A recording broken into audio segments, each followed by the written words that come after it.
আসসালামু আলাইকুম। এতদিন তো আপনাদের অনেক কিছু দেখিয়েছি।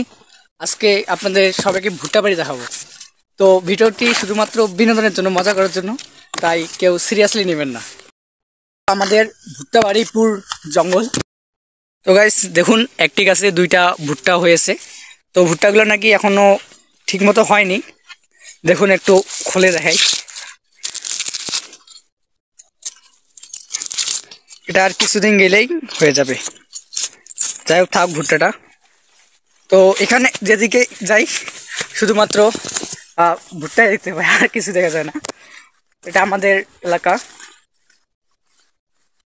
দেখুন, এদিকে রাস্তা আছে, এদিকে আছে, আবার এদিকেও আছে। তো এই দিয়ে এই যে সেচের পানি দেওয়া হচ্ছে, এগুলো হয়তোবা ধানবাড়ি অথবা এরকম কিছু জায়গায় যাচ্ছে। আসলে অনেক ভালো, সুন্দর, মনোরম পরিবেশ। মানে মুখ টুক সব কিছু খাওয়া যাবে। সবাইকে অসংখ্য ধন্যবাদ।